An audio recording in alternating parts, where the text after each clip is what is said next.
Congratulations on the film. I saw it the other night. For me, it was like, it's very, very elegant, and all the sets are incredible, and the actors and everything is very, very produced in terms of you create your own New York in a way. Could you talk a little about how important was it for you, the visuals of the film, not only the narrative, but also the visuals? Thank you for your question. Yes, it's the visual part aspect of the film was very important for me. I told from day one to all the heads of department, we're just gonna have primary colors here. So forget about brown, forget about all the other colors. We're just gonna have red, blue, and yellow. And then we're gonna add other colors only when something happens that disrupts the character's lives. So visually, yes, I wanted to take the audience on a journey to a place where they've never been before, but they would like to go. So yes, it was my version of New York. I didn't go for like realistic, obviously, look, but I went for more of stylized, cool, neon lights, New York. Let me ask you, the inspiration for the story. I know there have been many films about mafia in art, but this is, I think, is very original. So Andy Warhol is part of the story too, in a way. Yes, I mean, the inspiration was from a lot of things and personal, also aspects, things that happened in my life. For example, as I said earlier, when I was 17, I was asked to be an assistant to a painter in Florence who was about to do a cycle of 3 frescoes about the Madonna, about the Holy Virgin in Florence. And so I found myself day one, 30 meters high on the scaffoldings.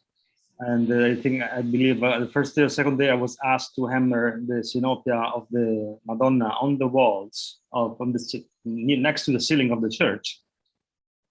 So I had a very physical encounter, practical encounter with art. And I guess this had an impact on me definitely on a subconscious level. Who, from all the characters, who do you identify the most? I might say, but maybe I'm wrong, John Kaplan. Maybe. Well, with all of them. In terms of character, I started with the noir genre, and I started with the characters from noir. So John Kaplan is the anti-hero who does the right thing, but for the wrong reason. Michael Rubino is the antagonist. Vincent is the innocent. Sarah is the good wife, and Katie is the femme fatale. So I started from the classical characters of noir, and it wasn't that person. I didn't really identify with them. It was more like they were alive in my mind. Like at some point, when I was writing, I would just close my eyes and see them talk, and I would just listen to them talk. Like they became alive. After you build the characters, you create the arcs and what they need versus what they want, and all these words, they sort of take a life of their own. So Alessio, why? I mean, you have great actors, Emil, Paz Vega. I mean, the list goes on and on. Tell us a little about the casting of the film. We just sent the screenplay. I mean, we just sent the screenplay from Italy, and they responded. And they said they wanted to do it. I was very blessed, very honored. It was super cool. It was great to work with such an amazing cast, and they're all so talented and kind and generous and willing to really take the movie to the best that it can be, that it could be. So it was really cool. Is it a movie about, in a way, could be a movie about ruthless patriarchal, embodied by Rufino the father? Sorry, can you repeat the question? Do you think the film explores the rudeness of a patriarchal, like the lead, like Rubino, Mr. Rubino? because think he really screws Emily's character life in a way, no? Maybe. yes, I don't know. he over the father, Don Tony, really overshadows, cast a shadows on his life. Michael. Michael's life that lasts throughout all his life.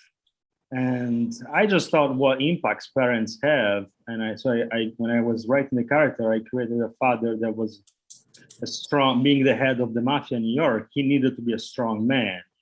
And a strong man would never allow his son to be a sensitive guy, to be an artist.